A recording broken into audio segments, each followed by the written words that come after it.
Very warm welcome to you all. Gyan Sudha channel में आप सभी का स्वागत है।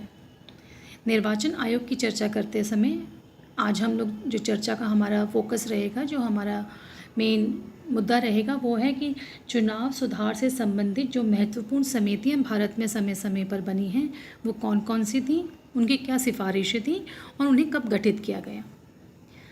पहले की जो दो हमारे वीडियोस थे चुनाव निर्वाचन आयोग से संबंधित, उसमें हमने संगठन और उसकी नियुक्ति से संबंधित बात करी थी कि निर्वाचन आयोग का क्या ऑर्गेनाइजेशनल स्ट्रक्चर क्या है और उन पर जो अपॉइंटमेंट्स किए जाते हैं वो किस आधार पे किए जाते हैं। एंड अपार्ट फ्रॉम दैट उसका जो सेकंड पार्ट था निर्वाचन आयोग का, उसमें हम लोगों ने निर्वाचन आयोग के क्या कार्य हैं उसको हम लोगों ने ब्रीफली समझने की कोशिश करी थी। चाहे वह परामर्शदात्री निकाय के रूप में उनके जो कार्य हैं, चाहे अर्ध न्यायिक निकाय के रूप में हैं, या स्वायत्त संवैधानिक संस्था के रूप में निर्वाचन आयोग क्या क्या कार्य करता है, उन सब के विषय में हम लोगों ने चर्चा करी थी। एक स्वतंत्र और निष्पक्ष चुनाव हम सभी जानते हैं कि किसी भी राष्ट्र के लिए, चाहे वो लोकतांत्रिक हो या अन्य शासन व्यवस्था वहाँ पर हो, उनके लिए ज़रूरी है कि एक सुशासन बनाए रखने के लिए निष्पक्ष चुनाव होने चाहिए।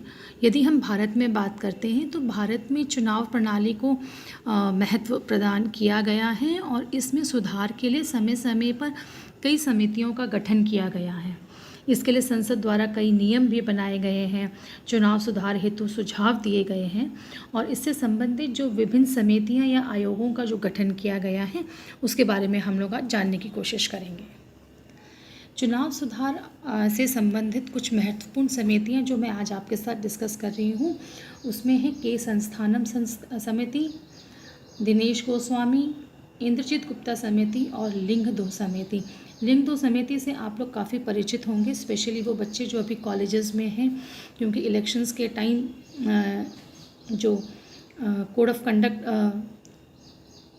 लागू होता है और जो उम्मीदवार अपने इलेक्शंस जो लड़ना चाहते हैं तो वो काफ़ी कुछ लिंग 2 समिति को आधार बनाकर किया गया है, क्योंकि लिंग 2 समिति का मुख्य रूप से उसका जो गठन हुआ था, गठन ही छात्र संघ चुनाव संबंधी परामर्श देने के लिए किया गया था। तो शुरुआत करते हैं हम लोग के संस्थानम समिति से। के संस्थानम समिति का गठन 1962 में हुआ था और इन्होंने रिपोर्ट 1964 में दी थी। इस समिति पर चर्चा करने से पहले एक थोड़ा सा आप लोगों को मैं सजेशन देना चाहूँगी कि जब भी कभी आप किसी भी कमीशंस के बारे में या कमेटीज़ के बारे में याद करते हैं तो हमेशा ध्यान रखिए कि उसका गठन कब हुआ था और रिपोर्ट कब पेश की गई थी, क्योंकि ये दो चीज़ें ऐसी हैं जिस पे बड़े सिमिलर से क्वेश्चन बनते हैं और कई बार अगर क्वेश्चन में थोड़ा सा भी ट्विस्ट हो तो हमारा आंसर गलत हो जाता है। तो ये दो चीज़ें आप हमेशा ध्यान रखिए, कब उसका गठन किया गया था और उन्होंने अपनी रिपोर्ट कब प्रस्तुत करी। तो जब हम चुनाव सुधार से संबंधित बात करते हैं तो सबसे पहले हमारे जहन में आते हैं के संस्थानम समिति। इन्होंने अपनी कुछ सिफारिशें सरकार को प्रस्तुत करी थी, उनमें से कुछ महत्वपूर्ण चीज़ें हैं जो मैं आपके साथ शेयर कर रही हूँ। समिति का मानना था कि चुनाव में खड़े होने वाले उम्मीदवार के लिए एक न्यूनतम शैक्षणिक योग्यता होनी चाहिए, मिनिमम एजुकेशनल क्वालिफिकेशन होनी बहुत ही ज़रूरी है। इसके अलावा उन्होंने कहा था कि मतदान सूची जो होती है उस पर समय समय पर सुधार करने चाहिए और उम्मीदवार के धन खर्च को रोकने के लिए एक चुनाव पर्यवेक्षक की नियुक्ति होनी चाहिए।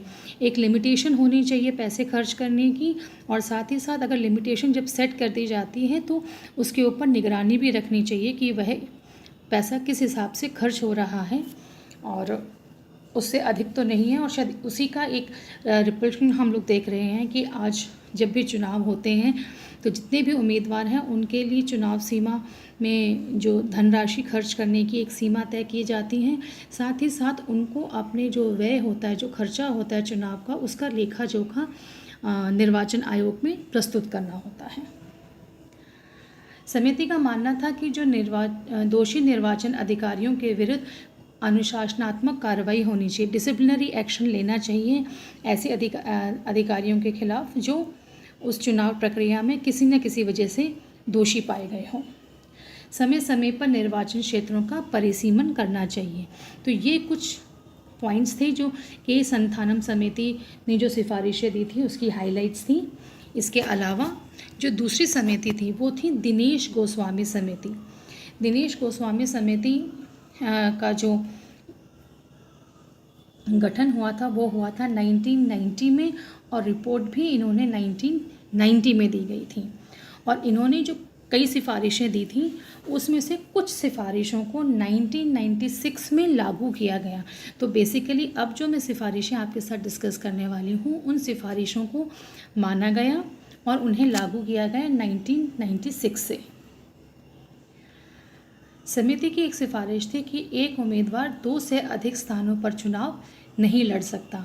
आप अभी भी देखेंगे जब इलेक्शंस होते हैं तो कोई भी कैंडिडेट होता है वो या तो एक स्थान से अपना नाम देते हैं या फिर 2 से अधिक स्थानों से वो चुनाव नहीं लड़ सकते हैं। इसके अलावा जिस दिन वोटिंग की जाती है, यानी जिस दिन मतदान किया जाता है, उस दिन कर्मचारियों को अवकाश की सुविधा हो। तो जब भी कभी वोटिंग होती है तो अगर आप लोग ध्यान दें तो जितने भी सरकारी कर्मचारी होते हैं उनको छुट्टी मिलती है, और बाकियों के लिए भी it has demanded the same, ताकि वो लोग जा सकें और अपना वोट डाल सकें। मतदान केंद्र पर हथियार ले जाना कानूनी अपराध है।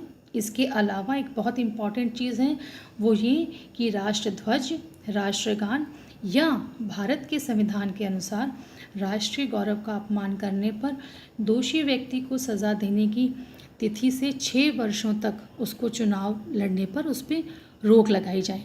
तो ये कुछ उनके सुझाव थे जो 1996 में सरकार के द्वारा मान लिए गए।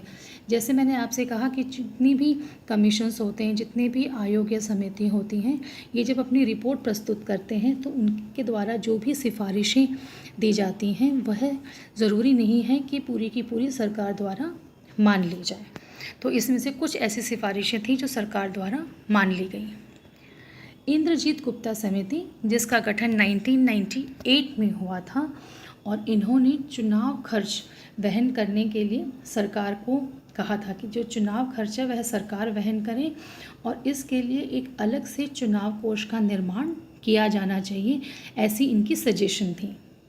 इसके अलावा राष्ट्रीय दलों को राष्ट्रीय राजधानी क्षेत्र में और राज्य स्तरीय दलों को राज्य स्तरीय क्षेत्र में एक कार्यालय होना चाहिए और उनके लिए टेलीफोन वगैरह की सुविधा होनी चाहिए, ऐसा इस समिति की सिफारिश थी।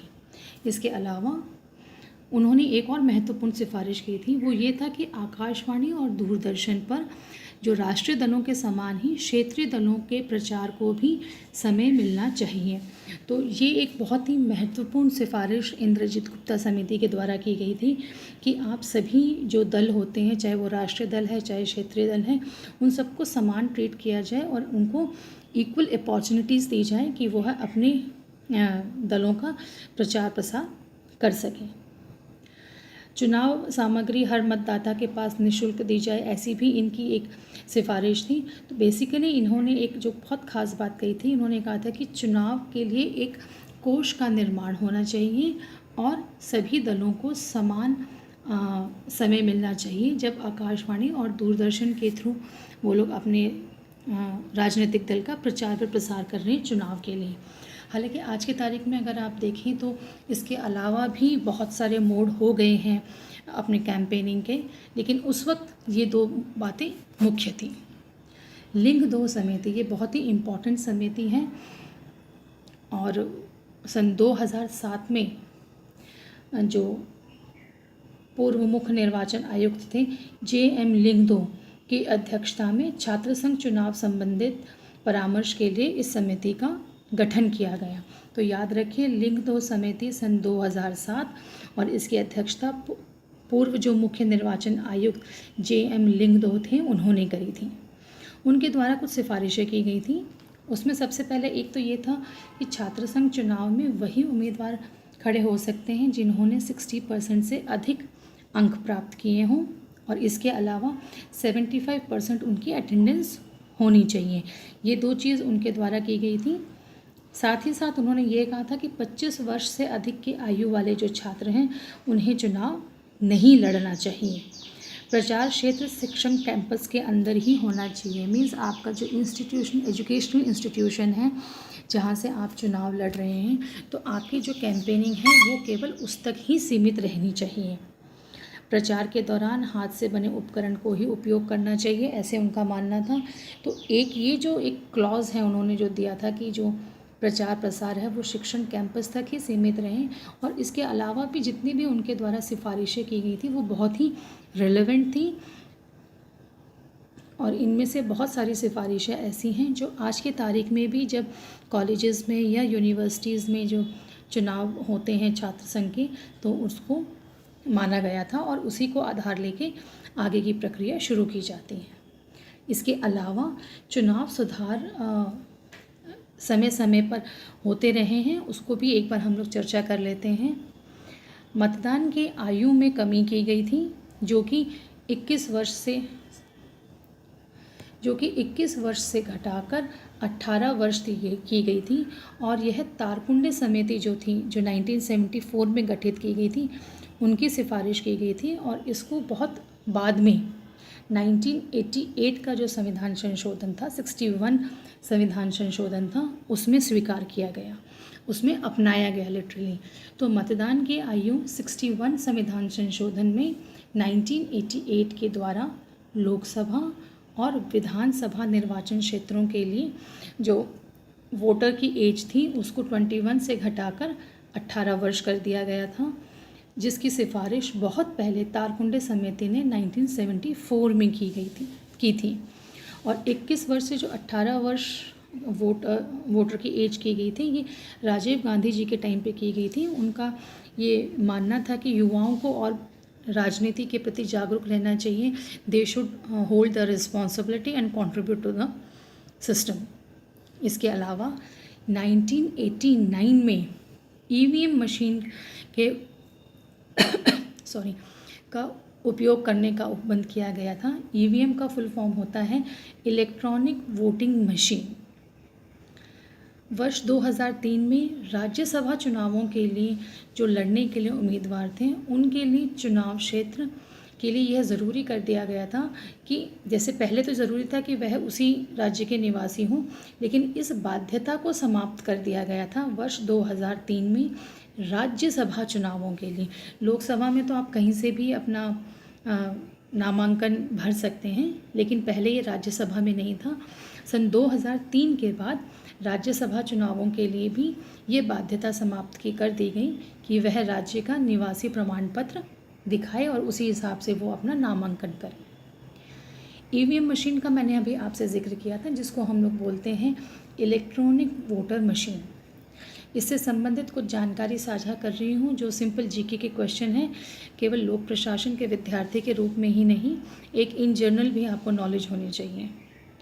ईवीएम का पहली बार प्रयोग 1982 में केरल के 70 परूर विधानसभा निर्वाचन क्षेत्र में इस्तेमाल किया गया था। और इसके बाद इसका जो इस्तेमाल किया गया था वो 1998 में राजस्थान, मध्य प्रदेश और दिल्ली की विधानसभा के जो कुछ चुनिंदा निर्वाचन क्षेत्र थे उसमें किया गया था। तो ये एक जीके का क्वेश्चन है आपके लिए कि ईवीएम का फुल फॉर्म क्या है, ये आपको पता होना चाहिए।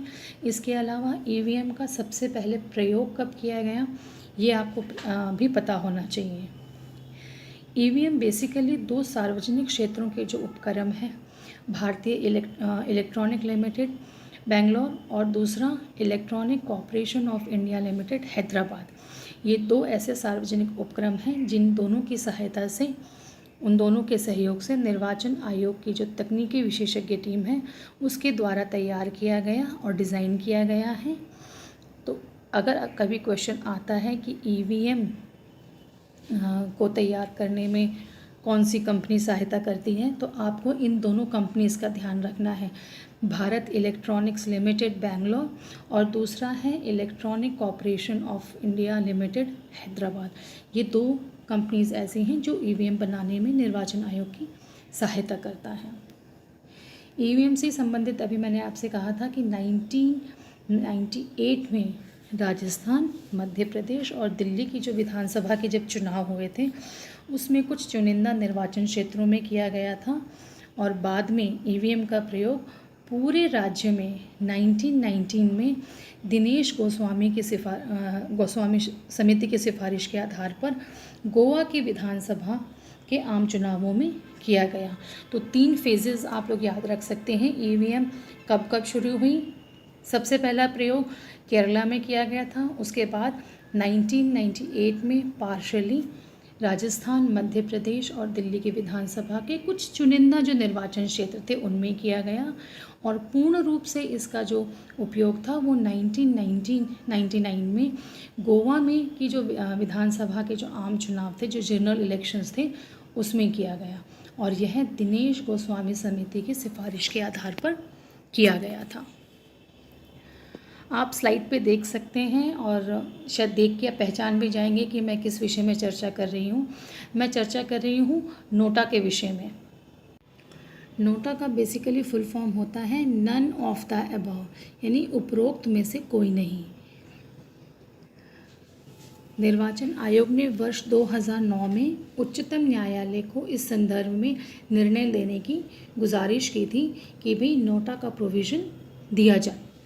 नोटा बेसिकली एक विकल्प के रूप में अधिकांश चुनावों में भारत में मतदाताओं को प्रदान किया गया है, और नोटा के उपयोग के माध्यम से कोई भी नागरिक चुनाव लड़ने वाले किसी भी उम्मीदवार को वोट नहीं देने का विकल्प चुन सकता है।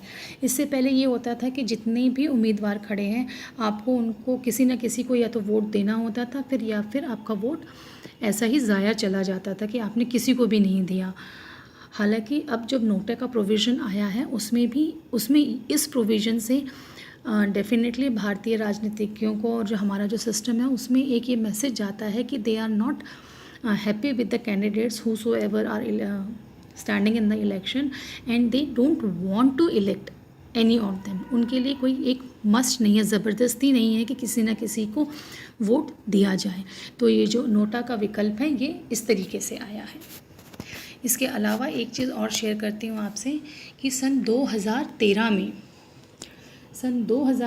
में उच्चतम न्यायालय ने नोटा को मान्यता प्रदान करी थी। आपको अभी याद होगा, जैसे मैंने आपसे कहा कि सन 2009 में निर्वाचन आयोग ने उच्चतम न्यायालय से सिफारिश करी थी कि इस संदर्भ में कोई ना कोई निर्णय दिया जाए, और इसी बात को ध्यान में रखते हुए सन 2013 में उच्चतम न्यायालय द्वारा नोटा को मान्यता प्रदान करते हुए निर्वाचन आयोग की जितनी भी वोटिंग मशीन्स थी, जो ईवीएम मशीन्स थी, इसके लिए बटन बनाने का प्रावधान का आदेश दिया गया।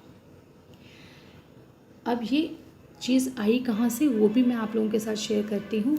The People Union for Civil Liberties नामक एक गैर सरकारी संस्था है जिसको हम लोग बोलते हैं एनजीओ, नॉन गवर्नमेंटल ऑर्गेनाइजेशन, उनके द्वारा नोटा के संदर्भ में एक जनहित याचिका दायर की गई थी, और उसके चलते उच्चतम न्यायालय ने यह फैसला किया। ये जीके का क्वेश्चन है, आपको पता होना चाहिए कि नोटा का फुल फॉर्म क्या है, बेसिकली नोटा का प्रोविज़न क्यों किया गया है, उसका अर्थ क्या है, उसको उच्चतम न्यायालय द्वारा कब मान्यता प्रदान की गई, और उसके पीछे की कहानी क्या है, किस वक्त किसने ये जनहित याचिका जाहिर करी थी। इस तरह का क्वेश्चन भी आ जाता है कभी कभी।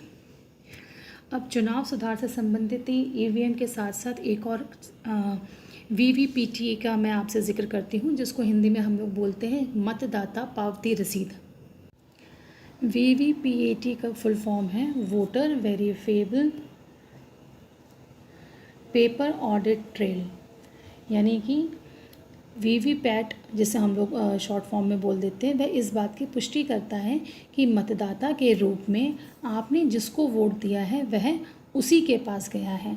तो ये इसका मोटिव तो ये था कि भी आपने जिसको भी वोट दिया है वास्तव में वो उसी के पास गया है, कहीं कोई ईवीएम से मशीन से रिलेटेड कोई धांधलेबाजी नहीं हुई हो, कहीं कुछ उसके साथ छेड़खानी नहीं हुई हो। तो ये एक और जिसे कहते हैं इंश्योरिटी की भी, हाँ आपने जिसको वोट दिया है वह उसी के पास गया है।